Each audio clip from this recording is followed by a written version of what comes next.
Selamat sore Bapak Ibu semua, salam sejahtera untuk kita semua. Saya ucapkan selamat datang kepada Bapak Ibu yang telah bergabung dalam diskusi kajian filsafat Kamis 6 Mei 2021. Ini adalah kajian filsafat yang ke-39 ya, Mas Nehem, kalau saya salah mohon dikoreksi. Jadi bagi Bapak Ibu yang baru pertama kali bergabung di kajian 42 teh. Kenapa? 42. Oh iya, 42 ya, tuh udah nambah 3 ya.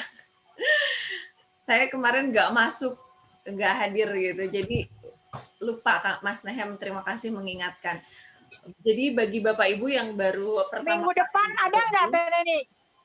Minggu depan kita lebaran ya. Lebaran ada diskusi nggak? Kayaknya libur dulu tuh. Libur ya, setuju lah. Iya, kajian filsafat. Kali mau berlebaran di Jung gitu. Kajian filsafat ini Bapak Ibu semua digagas oleh Lembaga Studi Agama dan Filsafat Kang Iqbal Hasanuddin sendiri, kemudian Genial ID, pimpinan redaksi Genial ID Kang Yayan Sofyan, dan DIP Indonesia saya sendiri. Jadi 3 kali berturut-turut kita sudah membedah ya pemikiran-pemikirannya Bung Karno, ada agama dan negara, kemudian Bung Karno dan Islam berkemajuan gitu ya. Dan hari ini kita akan membedah bagaimana agama dan Pancasila versi Bung Karno. Karena kerap kali kita ketahui bahwa agama, kalau bicara soal agama dan Pancasila ini memang kerap kali muncul perdebatan yang sangat panjang gitu ya, apalagi di Indonesia. Dan bagi sebagian kalangan juga memperhadapkan antara agama dengan Pancasila dan bahkan memang menilai agama itu sebagai musuh terbesar Pancasila. Isu ini juga bahkan seringkali digoreng gitu ya oleh untuk kepentingan-kepentingan politik tertentu, dan perdebatan antara agama dan Pancasila nampaknya ini menjadi never ending isu. Dan jika tidak bisa terselesaikan gitu ya, maka ini tidak akan mampu memutus mata rantai politik agama gitu ya, pertarungan politik agama antara kelompok nasionalis sekunder, kemudian kelompok nasionalis Islam gitu ya, yang itulah kemudian juga melatar belakangi bagaimana perumusan Pancasila. Nah, problematika ini atau perdebatan antara agama dan Pancasila ini secara terus-menerus gitu ya diwariskan dari generasi ke generasi, sehingga membelenggu persepsi atau tafsir terhadap Pancasila itu sampai sekarang. Dan kalau kita lihat bahwa Pancasila merupakan hasil kompromi ya yang dicapai untuk menghindari benturan-benturan dua kekuatan utama dalam gerakan kebangsaan, yaitu yang saya sampaikan tadi, nasionalis sekunder, kemudian nasionalis Islam. Bung Karno mengusulkan dalam pidatonya 1 Juni 1945 yang mampu melangkaui benturan itu tadi, yang kemudian kita apabila merujuk pada pidatonya Bung Karno dan melihat bagaimana sih suasana kebatinan, bentar ini lagi admit dulu, yang melatarinya juga mengapa Pancasila itu mampu menjembatani perbedaan sekaligus memang menjadikan Pancasila ini sebagai rumah bersama gitu ya, semua kelompok tentunya. Dan disitulah kemudian kita melihat ada pandangan visioner Indonesia dalam satu nasional state, suatu negara yang merdeka mewadahi kelompok-kelompok yang itu ya diikat oleh kehendak untuk bersatu. Nah, seperti apa agama dan Pancasila versi Bung Karno ini juga mungkin nanti Kang Iqbal bisa menyinggung bagaimana pula membumikan lagi Pancasila itu. Dipersilahkan Kang Iqbal.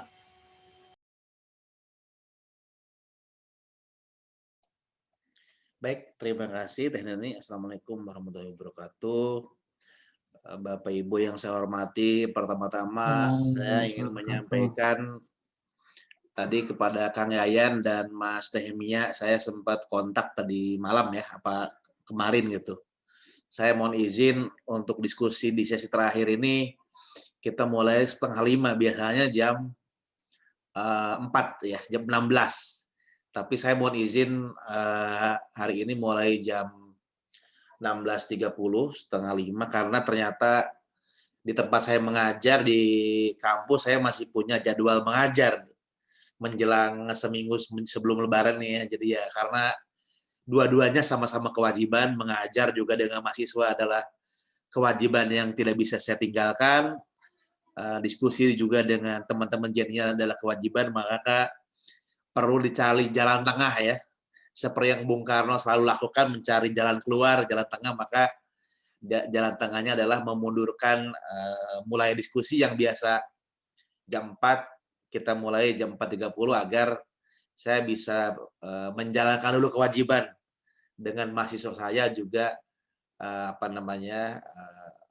di sore hari ini untuk memberikan perkuliahan. Alhamdulillah tadi bisa selesai tepat waktu dan bisa memulai ketika Teh Neni kontak bahwa diskusi akan segera mulai, saya bisa ikut bergabung langsung di Zoom untuk topik hari ini, relasi agama dan Pancasila ya. Mohon izin share screen.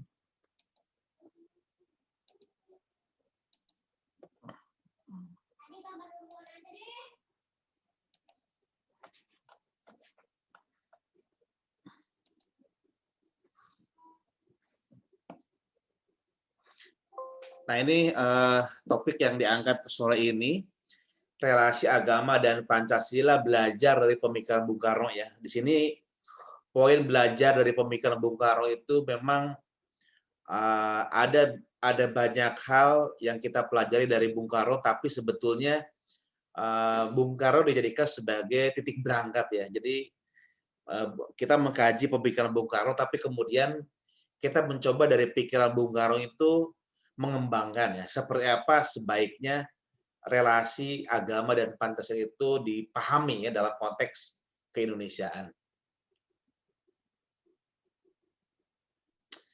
Nah, ini duduk perkara ya yang perlu kita diskusikan sore agama dan sebentar.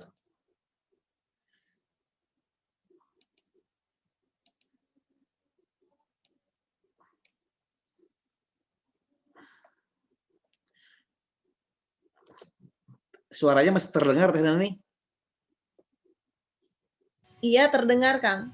Barusan sih sempat putus-putus sedikit, tapi. Oh ya. Bagaimana relasi agama atau keyakinan dan negara di Indonesia berdasarkan perspektif falsafah Pancasila ya. Ini pertanyaan yang perlu kita jawab dengan membaca kembali sumbangan pemikiran Bung Karno. Yang kedua adalah bagaimana menjadikan falsafah Pancasila sebagai perspektif ya dalam mengembangkan dialog dan kerjasama yang baik di antara warga negara Indonesia yang pluralistis dari segi latar belakang agama atau keyakinan ya. Jadi ini rumus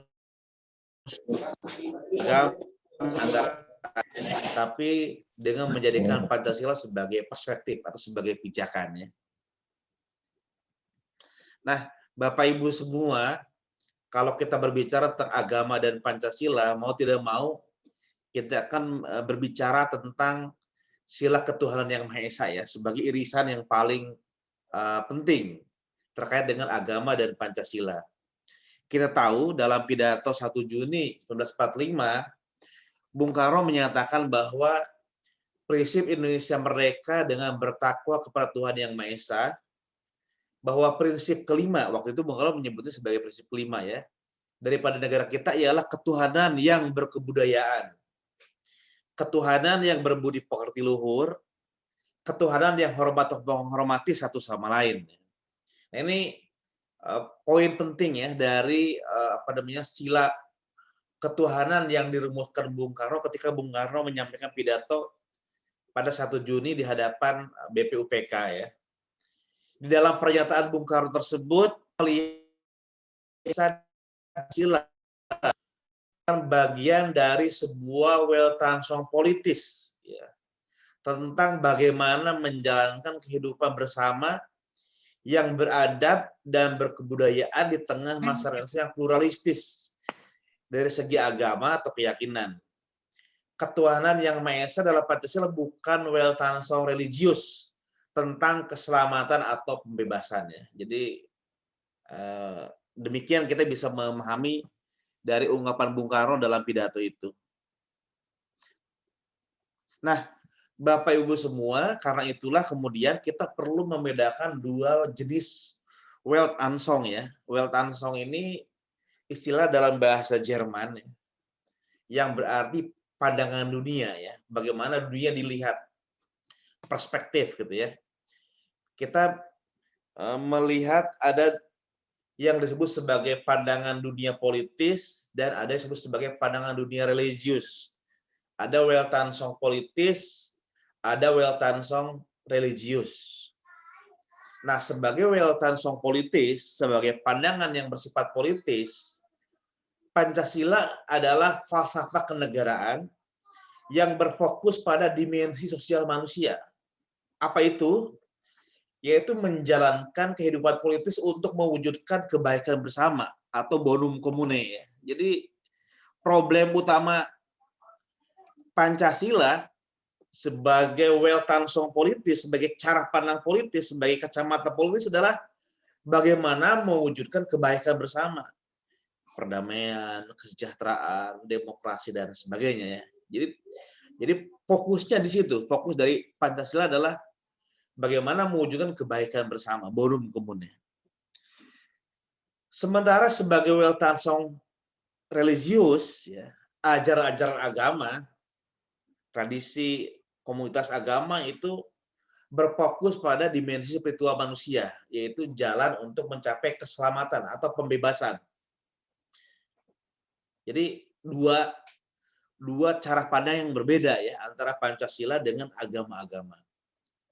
Sepanjang Pancasila tetap menjadi Weltanschauung politis dan agama-agama tetap menjadi Weltanschauung religius, tidak akan ada konflik atau tidak ada pertentangan antara agama dan Pancasila.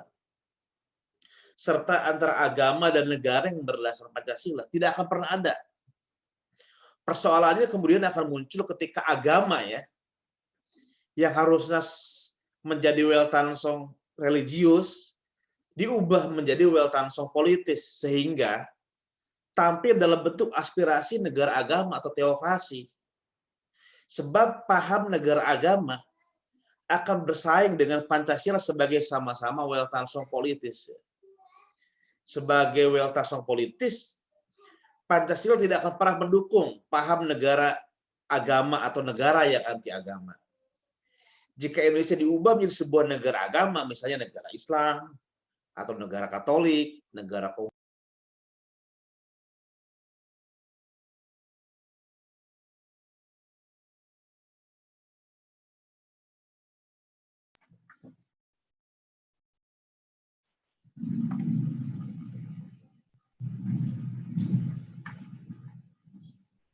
Dan ini? Yap. Sepertinya internet beliau bermasalah, beliau lokatif dari forum. Oh iya ya. Sebentar ya. Iya, kelempar kayaknya.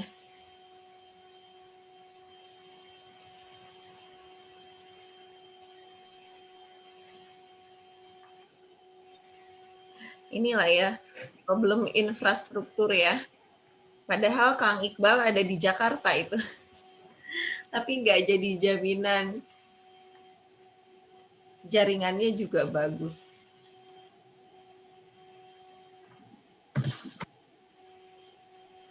Sebentar ya Bapak Ibu semua, kita tunggu Kang Iqbal masuk lagi. Ya, biasa begitu, dia mati, hidup, mati, hidup. Ini kan lagi hujan ini. Iya Pak, sama lagi, maksudnya di beberapa wilayah emang lagi hujan ya. Jadi internetnya bisa berpengaruh. Soalnya ini tadi juga sama, saya tuh lagi kuliah, teman-teman saya pada off cam semua karena lempar terus tuh. Jadi sinyalnya jadi kurang bagus.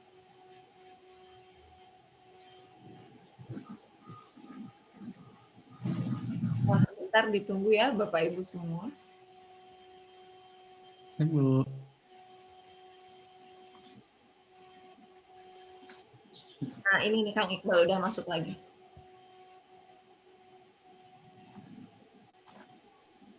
Terpental keluar ya Teh Neni ya? Iya, Oke, Kang Iqbal. Silahkan dilanjutkan Kang Iqbal. Boleh di-share screen lagi aja Kang Iqbal karena Iya. hilang.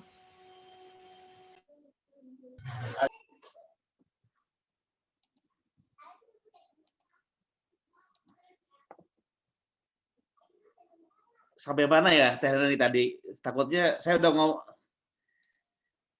bicara panjang lebar ternyata terlewat ternyata. Sampai Menara Kembar tadi udah ya Teh Neni ya? Itu sampai yang Welcome Song. welcome song ya.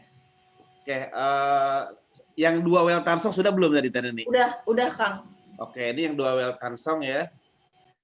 Nah, maka konsekuensi logis dari dua cara pandang tadi antara Pancasila dengan agama, maka konsekuensi logisnya adalah sebetulnya memunculkan apa yang disebut sebagai twin toleration ya, atau menara kembar toleransi. Apa itu menara kembar toleransi? Dalam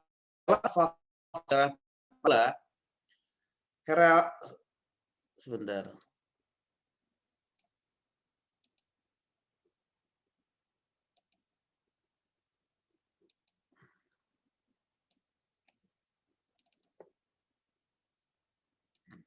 Pak Iqbal, suaranya nggak kedengaran, Pak Iqbal. Ya sebentar Pak. Ini agak gangguan sedikit.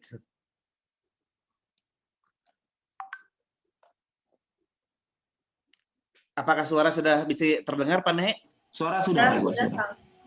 Oke. Sudah, Dalam Pak. kerangka falsafah kenegaraan Pancasila, relasi agama dan negara tidak akan pernah tampil dalam 2 wujud ekstrim ya.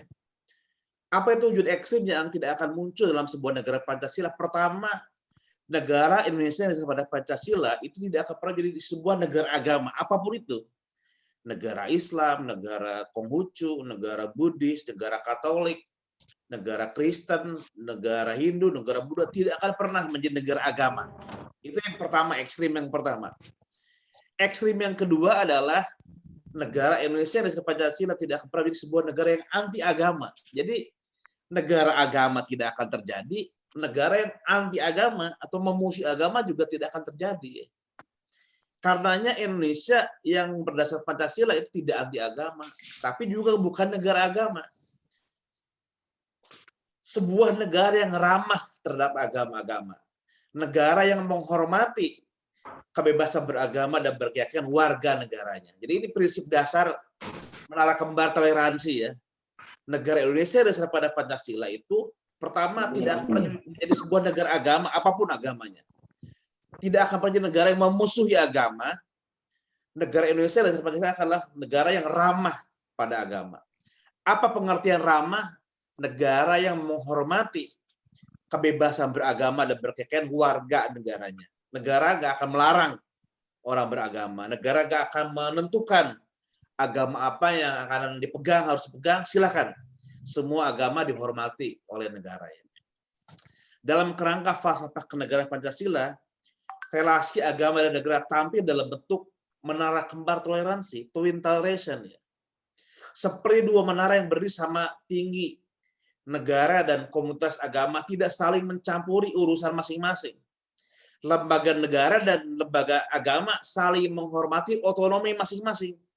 Keduanya mengembangkan sikap toleran satu sama lain. Ini proses minggu lalu ya, yang sudah kita diskusikan mengapa agama dengan negara itu harus memiliki semacam posisi yang tidak boleh saling mengkooptasi karena masing-masing punya otonominya sendiri-sendiri. Nah, ini sesuai dengan rumusan ilmuwan politik Amerika Serikat ya yang sangat terkenal, Alfred Stepan tahun 2001. Ini istilah yang digunakan oleh Alfred Stepan untuk menyebut relasi seperti ini dengan istilah menara kembar. Agama dan negara yang berarti, kata Alfred Stepan, kelompok-kelompok agama tidak boleh menghalangi kebebasan pemerintahan yang terpilih untuk membuat dan menjalankan kebijakan.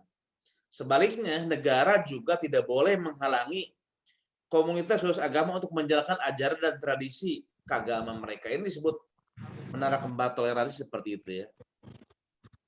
Nah, karena itulah sebetulnya esensi dari Pancasila terkait dalam kehidupan beragama adalah kebebasan beragama dan berkeyakinan. Sebagai konsekuensi logis dari gagasan menara kembar toleransi, negara yang berdasarkan pada falsafah Pancasila secara niscaya mendukung prinsip kebebasan beragama dan berkeyakinan. Sebab dengan tidak ikut campur dalam masalah agama atau keyakinan, negara memberikan kebebasan sepenuhnya kepada warga negara untuk memeluk dan menjalankan ajaran agama keyakinan yang dipercayainya. Sebagai manifestasi legal dari falsafah Pancasila, Undang-Undang Dasar 45 menjamin hak setiap warga negara untuk mendapatkan kebebasan beragama, berkeyakinan sebagai berikut ya. Ada beberapa poin penting dalam Undang-Undang Dasar 45 sebagai penafsiran legal, penafsiran hukum atau konstitusional dari Pancasila. Misalnya di pasal 28E ayat 1 ya, setiap orang bebas memeluk agama dan beribadat menurut agamanya. Memilih pendidikan, pengajaran, memilih pekerjaan, memilih kewarganegaraan, memilih tempat tinggal, dan seterusnya. Setiap orang berhak atas kebebasan meyakini kepercayaan. Hak untuk beragama merupakan hak asli manusia ya. Nah, orang ada bertanya, kalau beragama itu hak itu kewajiban, itu hak. Boleh beragama, boleh tidak? Boleh tidak. Karena beragama itu adalah kebebasan. Kebebasan beragama termasuk di dalamnya kebebasan tidak beragama. Jadi kebebasan beragama di dalam termasuk orang yang tidak beragama, bagian dari hak untuk tidak beragama mengikuti suara hati ini dijamin ya oleh undang-undang dan dijamin oleh Pancasila. Negara menjamin kemerdekaan tiap-tiap penduduk untuk memeluk agama masing-masing dan untuk beribadat menurut agamanya dan kepercayaannya itu. Kalau mengacu kepada Pancasila tidak boleh ada pembatasan hanya 5 agama, 6 agama, 7 agama, apapun agama, keyakinan yang dipilih oleh warga negara, maka negara wajib menghormati. Negara harus menghormati, melindungi, dan kalau perlu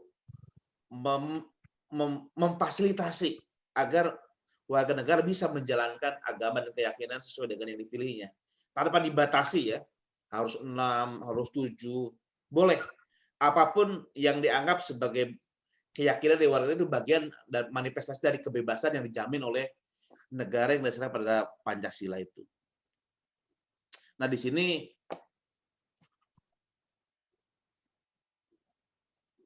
saya ingin berhenti di sini ya untuk persoalan pluralitas agama nanti bisa kita diskusikan. Tapi pada intinya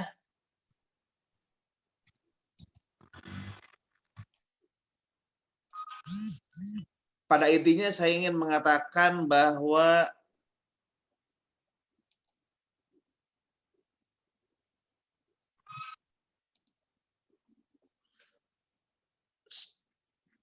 konsekuensi logis dari gagasan Pancasila Bung Karno terkait dengan hubungan agama dengan Pancasila, agama dengan negara adalah kebebasan beragama dan berkeyakinan adalah prinsip mutlak. Dia adalah salah satu hak warga negara yang tidak bisa ditawar-tawar. Negara punya kewajiban untuk melindungi, untuk menghormati, to respect, dan to protect kebebasan beragama dan berkeyakinan warga negara. Ini satu prinsip dasar yang tidak bisa diganggu-gugat ya. Jadi negara tidak, siapapun itu yang berada dalam posisi aktor-aktor dalam negara tidak boleh ikut menentukan agama A sebagai sesat, agama A itu benar, itu urusan warga negara. Silakan. Masyarakat memilih agama A, agama B, agama C. Tugas negara dalam menghormati. Itu bagian dari kepercayaan yang menjadi hak warga negara. Negara menghormati pilihan-pilihan warga negara. Warga negara tidak pernah akan ditentukan agamanya seperti apa gitu ya. Jadi dalam pembacaan saya, apa yang dikemukakan Bung Karno tentang sila ketuhanan yang Maha Esa yang berkebudayaan itu adalah pertama, negara sendiri memberikan jaminan kebebasan pada warga negara untuk menjalankan kebebasan beragama dan berkeyakinan. Yang kedua adalah dengan jaminan kebebasan, maka hubungan di antara kelompok-kelompok beragama juga didasarkan pada prinsip Pancasila yang juga saling menghargai satu sama lain. Karena prinsip dasarnya adalah kebebasan, maka tidak boleh ada orang yang merasa benar sendiri memaksakan keyakinannya kepada orang lain, apalagi dengan kekerasan, dengan persekusi, dengan arogansi bahwa saya yang paling benar, yang lain harus ikut ajaran saya, kalau perlu dipaksa. Jelas itu tidak sesuai dengan prinsip Pancasila yang dirumuskan Bung Karno. Mau BK itu mana, Pak? Bung Karno sangat jelas di sila ketuhanan itu bahwa soal agama harus didasarkan pada satu prinsip berkebudayaan. Saling menghormati, saling toleransi, itu urusan warga negara, sesuatu yang harus dihormati dan negara berdiri tegak di atas dan untuk semua golongan. Tidak berpihak kepada salah satu golongan agama tertentu, semua dihormati sebagai hak warga negara. Itu barangkali ini sebagai pengantar diskusi terkait dengan topik hubungan agama negara. Mungkin nanti kita bisa lanjutkan dalam tanya jawab. Terima kasih banyak Teh Neni. Assalamualaikum warahmatullahi wabarakatuh. Waalaikumsalam warahmatullahi wabarakatuh. Kira ini penyampaian yang cukup menarik gitu ya Kang Iqbal. Apalagi bagi saya nih juga mungkin teman-teman ada yang masih muda di generasi milenial, sangat mendapatkan pencerahan, juga mendapatkan informasi baru ya tentang pengetahuan sejarah, dan nampaknya memang kaum muda ini harus melek terhadap sejarah, bagaimana peran tokoh pemikiran Bung Karno ini sangat besar sekali, terutama dalam pergerakan di Indonesia. Dan tadi Kang Iqbal menyampaikan bagaimana relasi agama dan negara di Indonesia berdasarkan perspektif falsafah Pancasila, lalu menjadikan Pancasila itu sebagai perspektif dalam mengembangkan dialog dan kerjasama yang baik di antara warga negara Indonesia yang plural dari segi latar belakang agama atau keyakinan. Tadi Kang Iqbal sudah banyak mengupas tuntas gitu ya soal ketuhanan yang Maha Esa dan bagaimana menara kembar toleransi. Jadi kalau kata Kang Iqbal, Indonesia yang berlandaskan Pancasila tidak anti agama, bukan negara agama, tapi sebuah negara yang ramah terhadap agama-agama, negara yang menghormati kebebasan berkeyakinan warga negaranya. Jadi sudah tidak ada lagi perbedaan itu adalah sebuah keniscayaan dan sesuatu hal yang sebelumnya biasa saja gitu ya, perlu banyak diperdebatkan, lalu ya dijalani aja sesuai dengan keyakinan masing-masing. Tadi Kang Iqbal juga sempat menyinggung soal Dunham ya, to protect, to fulfill, to respect. Nah ini 3 hal ini juga menjadi kekuatan utama dalam benteng Pancasila ini. Selanjutnya saya persilahkan kepada Bapak Ibu yang mau berdiskusi, tapi ini sebetulnya sudah ada pertanyaan yang ada di kolom chat Kang Iqbal, tapi saya bisa Kang Yayan mau mengundang siapa atau Kang Iqbal mau mengundang siapa? Sebelum nanti pertanyaan di kolom chat saya bacakan, jadi nanti Kang Iqbal bisa merespon secara komprehensif gitu. Ada Pak Abe mungkin mau menyampaikan mengenai bagaimana relasi agama dan Pancasila berdasarkan pemikiran Bung Karno. Oh, kalau ada warna merah gitu. Bisa dong. Ada Bapak Ibu yang mau berdiskusi, saya persilahkan. Ya, Pak Abe silakan. Masih di mute, Pak. Saya mau bicara. Oke, boleh. Boleh, Bu Entin. Masih di mute juga, Bu Entin. Nanti kalau Bu Entin, Pak Abe ya. Pak Abe nanti bisa dibuka mute-nya, Pak Abe. Kenapa? Oh iya, silakan Pak Abe mau menanggapi apa yang disampaikan Kang Iqbal atau menambahkan, dipersilahkan. Satu segi, saya berpendapat bahwa pendapatnya Pak Iqbal itu selangkah lebih maju daripada pendapatnya orang-orang BPIP, terutama ketua BPIP-nya. Tujuan pertama itu saya yang lakukan, itu relasi itu pernah saya kemukakan di IAIN Jakarta ini sebagai anggota Lemkaji MPR.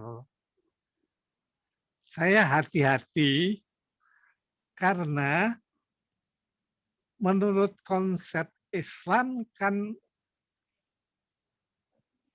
warga negara itu dibagi 3 golongan. Jadi untuk orang Islam sendiri, kafir harbi, kafir zimmi.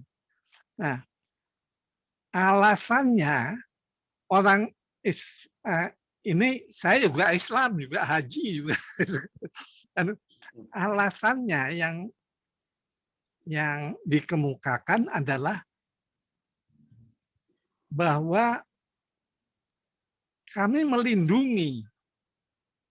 Jadi, tetapi menurut konsep itu tidak cukup melindungi itu karena dia tidak bisa menjadi tentara. Hak-haknya tidak penuh. Jadi kalau dirumuskan seperti Pak Iqbal, to protect itu tidak cukup. Harus diberikan hak-haknya. Kalau rumusannya Profesor Supomo, jangan kita menurut Profesor Supomo, kita itu adalah minorities. Dianggap anak mondok, orang mondok. Itu. Jadi ini panjang, ada tulisan saya di buku yang baru saya terbitkan. Kalau Pak Iqbal ada di Jakarta bisa ambil di rumah saya itu buku itu yang menyatakan tentang Weltanschauung. Weltanschauung di Jerman yang harus dianggap sama dengan agama, dan bahwa Bung Karno itu bicara tentang Pancasila 1 Juni itu cuma beberapa kali, 4 kali tentang filosofi Sekolah, tapi 20-30 kali bicara tentang Weltanschauung. Itu saja. Jadi relationship-nya itu jangan sampai warga negara yang bukan Islam itu dianggap anak mondok. Buktinya orang bahwa kepercayaan itu harus dihormati, dihormati, tetapi kepercayaan Ahmadiyah, kepercayaannya orang Syiah di Sampang itu dilindungi tapi tidak diberikan haknya. Itu bedanya. Itu problem pokoknya. Terima kasih.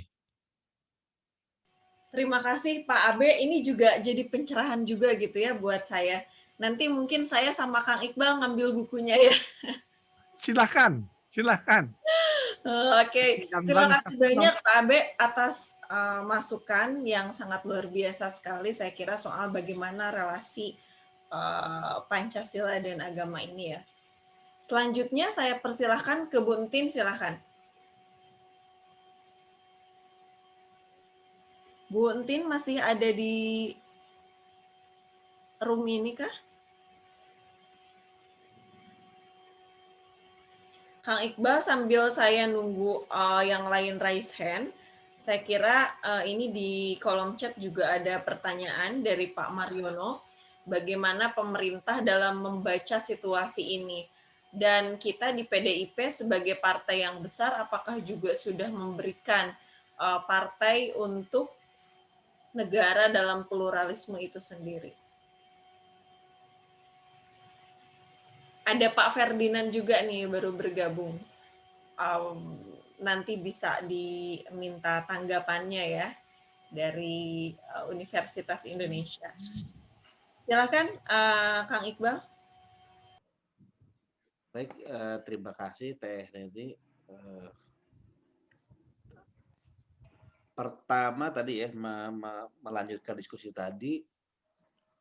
So kalau kita berbicara tentang agama dan Pancasila, sama-sama berbicara tentang ketuhanan. Cuma apakah ketika berbicara ketuhanan dalam konteks agama-agama dengan ketuhanan dalam konteks Pancasila sama atau tidak levelnya gitu ya. Kalau kita bicara dalam agama-agama Tuhan atau yang semisal itu ya, maka orientasi dari pembicaraan tentang ketuhanan dalam agama adalah tentang, pada umumnya adalah tentang keselamatan, tentang salvation ya, tentang pembebasan. Bagaimana setelah kehidupan setelah kematian manusia sampai pada pembebasan, pada nirvana, pada surga. Ujungnya kan agama begitu ya. Kalau sudah bicara ketuhanan, bukan bicara hidup 1-2 tahun ini, bukan bicara soal dalam konteks kehidupan ini, tapi bicara tentang kehidupan puncak, kehidupan akhir. Nah, agama berbicara pada wilayah spiritual seperti itu ya. Dan tentu kalau kita bicara Pancasila, Pancasila tidak dalam ranahnya untuk bicara soal surga neraka ya. Soal nirvana itu bukan urusan Pancasila, itu urusan tokoh agama silakan. Soal kehidupan setelah kematian urusan agama. Urusan Pancasila itu adalah bagaimana kita kini di sini di Indonesia masyarakat kita mencapai pada kesejahteraan bersama.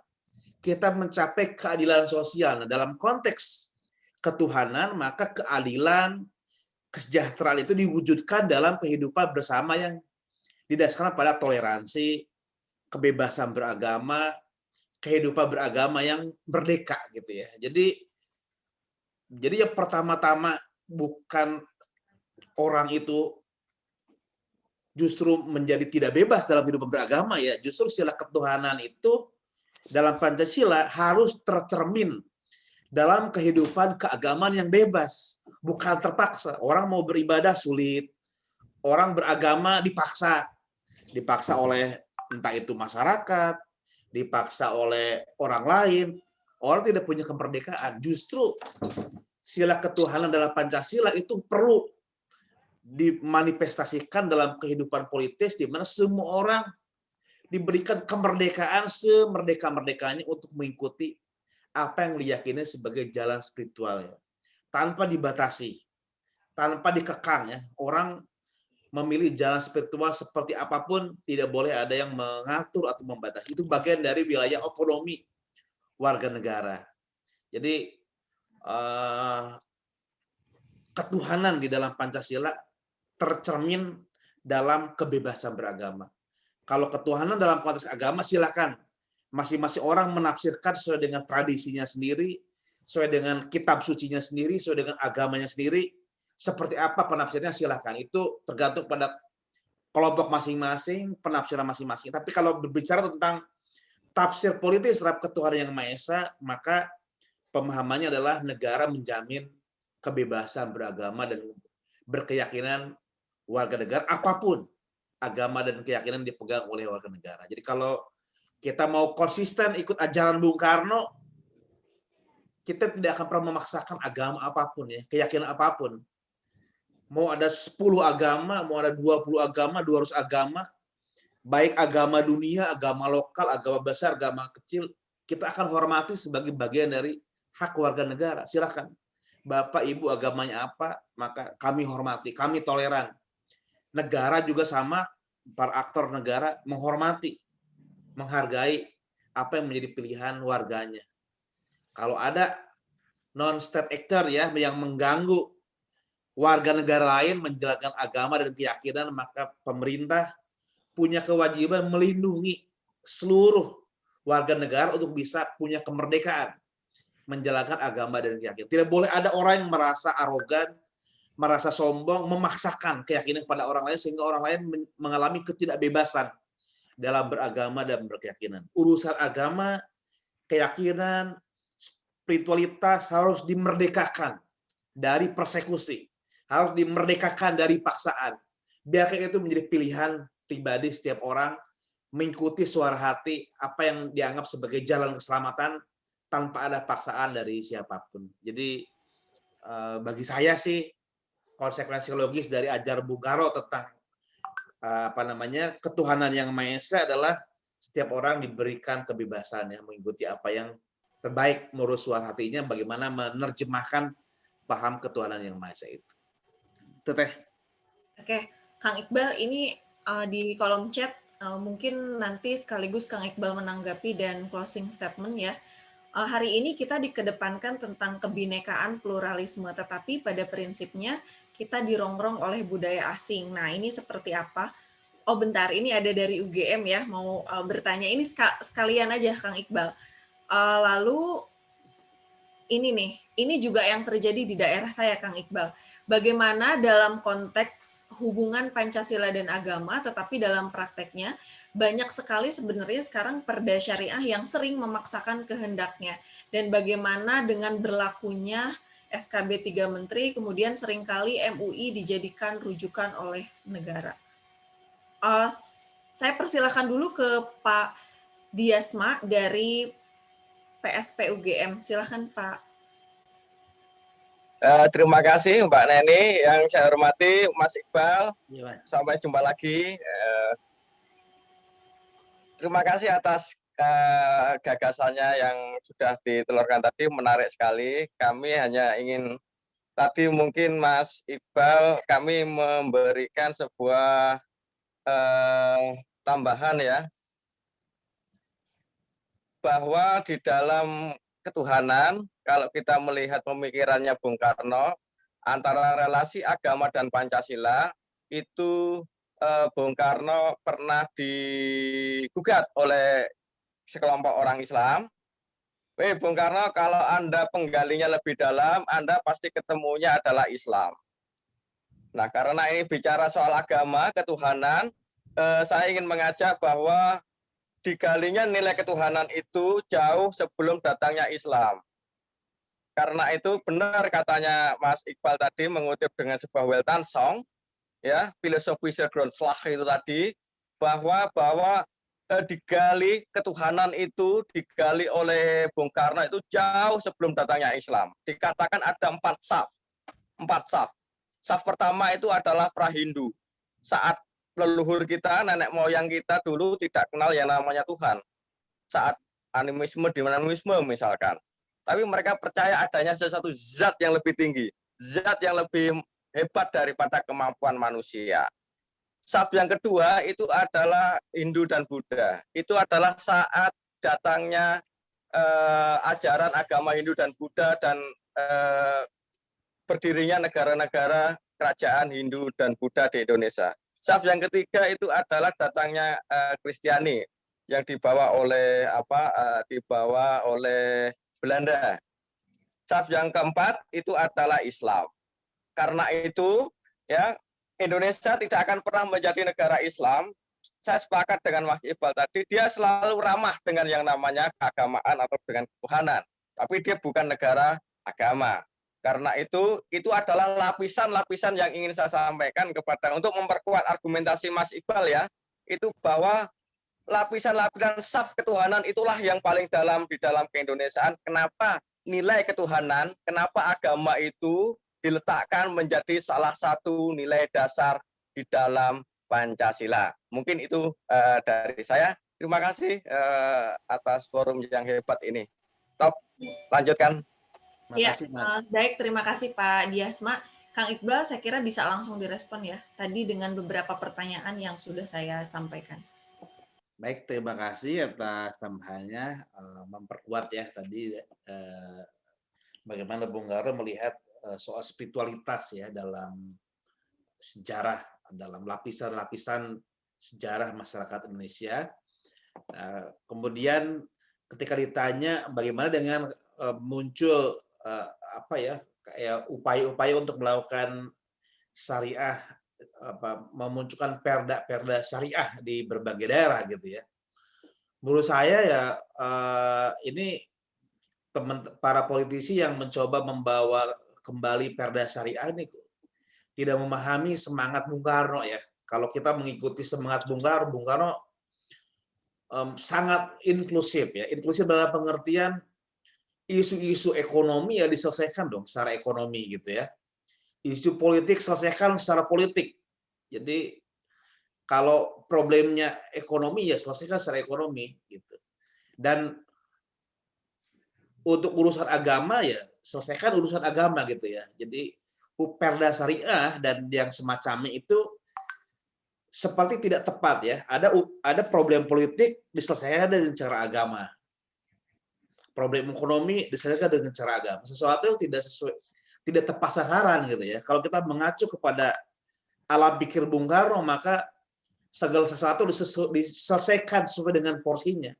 Kalau problemnya ekonomi, selesaikan dengan ekonomi. Kalau problemnya politik, selesaikan secara politik gitu ya. Dan kehidupan sosial politik di dalam konteks kehidupan bersama, Bung Karno percaya manusia punya kemampuan akal budi, manusia punya kemampuan ilmu pengetahuan, bisa menyelesaikan semua problem ketika dibicarakan dengan baik ya, ketika diselesaikan dengan baik, sehingga upaya-upaya untuk kemudian membuat semacam perda syariah itu lebih pada upaya yang bersifat politis ya, untuk semacam ingin mendapatkan pengakuan identitas bahwa saya sebagai kelompok agama tertentu perlu muncul ya secara politis diakui sebagai eksistensinya dalam bentuk katakanlah hukum dan lain sebagainya.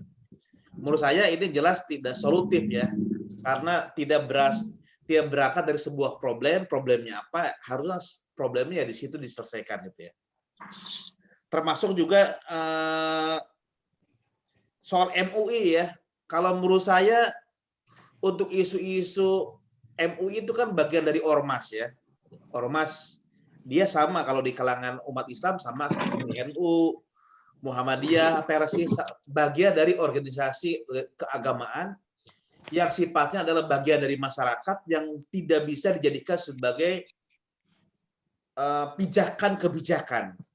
Nah, sementara negara, pemerintah tidak bisa menjadikan pandangan yang diambil dari masyarakat sebagai pijakan-kebijakan, tidak bisa.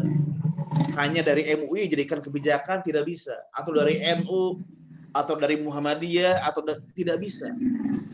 Pemerintah harus betul-betul didasarkan pada moral reasoning, pada public reasoning, berdebat publik untuk merumuskan kebijakan publik. Jadi tidak bisa hanya semata-mata berdasar pada satu fatwa organisasi, ormas, jelas akan sangat bias gitu ya. Jadi pemerintah, entah itu bupati, entah itu gubernur, menteri, termasuk anggota DPR, ketika membuat kebijakan, entah itu peraturan dan kebijakan lainnya, betul-betul harus mendasarkan diri pada pertimbangan yang bersifat inklusif ya, menggunakan public reasoning, penalaran publik, moral reasoning, pada penalaran bersifat moral, argumentasi moral, tidak bisa hanya sementara pada satu rekomendasi fatwa dari satu ormas keagamaan tertentu. Karena itu kan terjadi bias interpretasi, bias pemahaman, bias kepentingan. Jadi negara sebagai organisasi kekuasaan harus betul-betul berdiri di atas dan untuk semua golongan. Semua aspirasi, semua kepentingan, semua penafsiran diperlakukan secara adil. Tidak boleh negara berpihak kepada salah satu. Semua diayomi. Negara berada di tengah. Negara mengatasi semuanya. Sehingga ketika kita berbicara kebijakan, maka negara harus betul-betul memayungi semua. Tidak boleh hanya pilih kasih pada satu kelompok tertentu, pada agama tertentu, pada keyakinan tertentu. Sehingga semua orang di Indonesia, semua warga negara akan merasa diperlakukan sebagai warga negara yang setara. Apapun agamanya, apapun keyakinannya, berapa banyak pun agama yang dianut, semua orang tidak akan lagi merasa pusing karena dalam sebuah Pancasila yang pada ketuhanan yang Maha Esa, semua dilindungi, semua sama, semua diperlakukan setara. Itu barangkali Teh Neni tanggapan terakhir untuk pertanyaan dari Mas Iman ya. Oke. Kang Iqbal, saya kira forum hari ini kita cukupkan sekian gitu ya. Jadi kalau bicara Pancasila sebetulnya sudah tidak ada lagi yang perlu diperdebatkan karena yang terpenting adalah aktualisasinya, implementasinya. Apalagi di era reformasi saat ini butuh tafsir segar Pancasila yang sesuai dengan kebutuhan masyarakat yang dikuasai oleh ledakan teknologi informasi instan. Dan ada tantangannya nih Kang Iqbal, bagaimana juga menyajikan makna praktis Pancasila yang mudah dipahami tapi tidak dogmatis. Ini sebetulnya yang perlu diberikan pemahaman juga kepada anak-anak muda gitu ya. Dan tadi saya sepakat dengan apa yang disampaikan oleh Pak Abe Kusuma, BPIP itu mestinya dapat berperan strategis untuk mengubah situasi, tidak menempatkan Pancasila itu berhadapan dengan agama, tetapi bagaimana membuka ruang diskursus baru tentang apa sih yang menjadi cita-cita kemerdekaan itu, keadilan sosial bagi seluruh rakyat Indonesia. Tadi Kang Iqbal juga sudah singgung. Diskursus itu tentu saja juga dapat menjadi wadah di mana agama-agama menemukan panggilan profetiknya yang genuine, bukan lagi menjadi kepentingan kelompok tertentu ya. Dan ini yang saya kira menjadi tantangan berat untuk BPIP yang sesungguhnya, dan panggilan kita sebagai satu bangsa dan negara, apalagi persoalan keadilan sosial merupakan janji Pancasila itu sendiri yang hampir tidak pernah mendapatkan perhatian saat ini karena itu menjadi utang peradaban kita. Dan untuk menyetir hal itu, pemikiran Bung Karno sudah sangat jelas untuk apa Indonesia merdeka dicapai jika tidak mampu membuat rakyatnya merasa dipangku oleh Ibu Pertiwi yang cukup memberi sandang pangan kepadanya. Itu mungkin diskusi kita hari ini, Bapak Ibu sekalian, karena ini nimbrung sedikit di bulan Ramadan. 5 menit, nimbrung sedikit. Kang Asep, astagfirullah, saya nggak lihat. Ini Kang Asep, ini dari pimpinan pusat Muhammadiyah, Kang Iqbal. Siap Kang Asep, silakan Kang Asep. Assalamualaikum warahmatullahi wabarakatuh. Waalaikumsalam, Kang Asep, silakan. Ya, Mas Iqbal sehat. Alhamdulillah Kang, silakan. Kang Yayan, Mbak Neni, Pak Abe Kusuma dan Ibu Bapak yang lain. Ini saya nimbrung Neni saja. Kang, kan Akang tahu aku Sunda. Bercanda, silakan Kang Asep. Iya. Jadi begini, ini mungkin saya berbicara dari perspektif lain ini.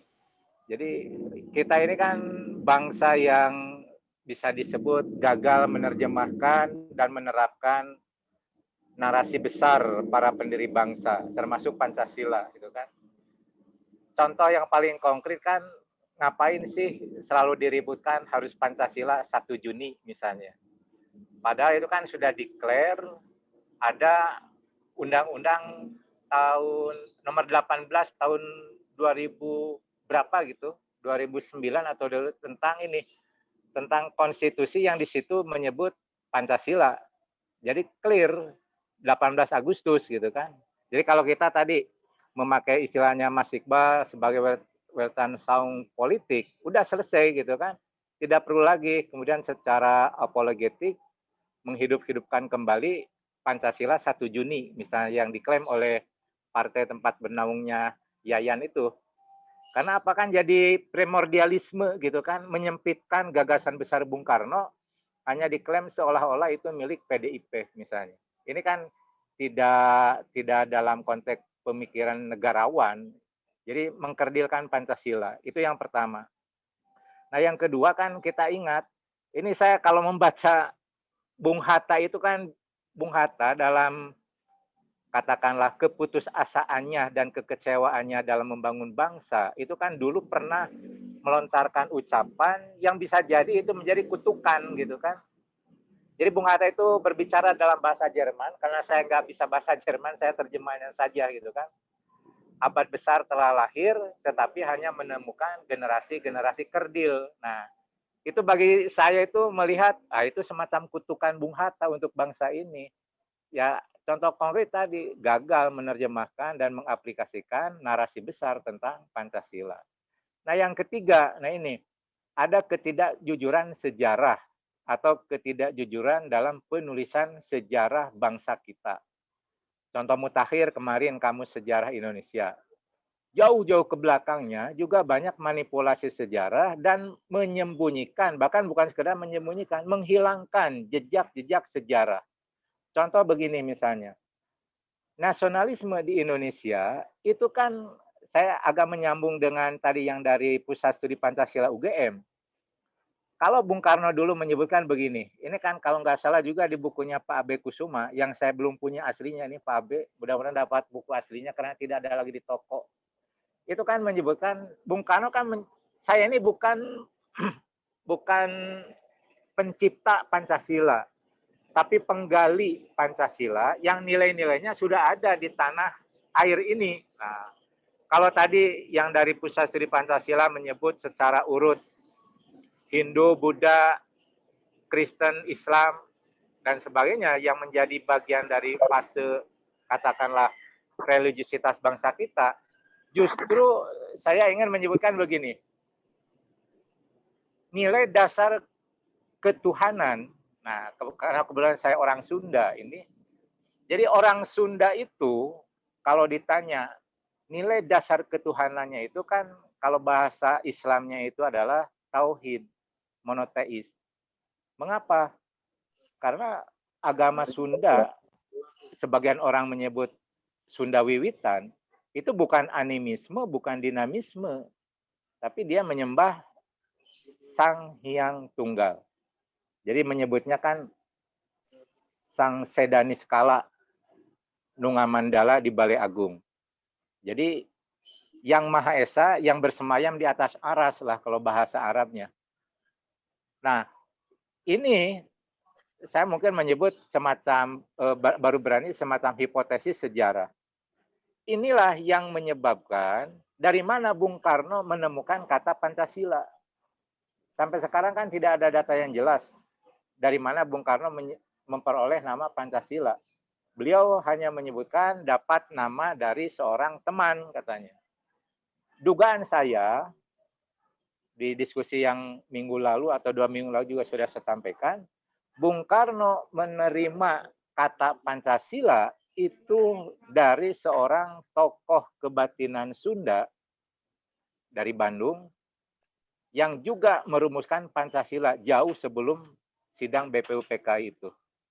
Jadi tokoh ini tahun 30-an atau 40-an sudah merumuskan Pancasila versinya sendiri. Nah, dari situ sebetulnya Bung Karno, dugaan saya, menemukan kata Pancasila. Karena ketika di Bandung, kuliah di Bandung, karena Bung Karno suka dengan ajaran teosofi, nah Bung Karno berinteraksi dengan tokoh kebatinan ini. Nah, ini kan tidak banyak diungkap dalam sejarah. Jadi sekarang itu kita harus pandai-pandai menempatkan narasi besar tentang Pancasila secara bertanggung jawab. Nah, mungkin itu dulu yang bisa saya sampaikan, sekedar ikut nimbrung sambil menunggu azan maghrib. Terima kasih Mbak Nini. Assalamualaikum warahmatullahi wabarakatuh. Waalaikumsalam warahmatullahi wabarakatuh. Terima kasih Kang Asep atas tambahan pencerahannya kepada kita semua. Saya kira kita semua sepakat bahwa bangsa Indonesia tidak dibedakan antara mayoritas dan minoritas, dan bahwa keutuhan semua aspirasi keagamaan itu juga dijamin, seperti yang tadi Kang Iqbal singgung, dan Pancasila menjamin bahwa semua orang Indonesia dalam keutuhan identitas agama, etnik, dan budaya sepenuhnya menjadi warga negara Indonesia, sepenuhnya ikut memiliki Indonesia. Itu mungkin untuk diskusi hari ini, dan karena hari ini adalah terakhir diskusi kajian filsafat di bulan Ramadan, kita juga mau bersih-bersih ya Kang Iqbal ya. Kang Iqbal, Kang Yayan, mohon dimaafkan atas segala kesalahan. Terima kasih Bapak Ibu semua atas perhatian dan kerjasamanya, dan selamat berbuka puasa untuk Bapak Ibu yang ucapin selamat ulang tahun dong ke Kak Iqbal. Oh, Kang Iqbal emang ulang tahun ya? Kita tutup dulu ya. Billahi taufiq wal hidayah. Wassalamualaikum warahmatullahi wabarakatuh.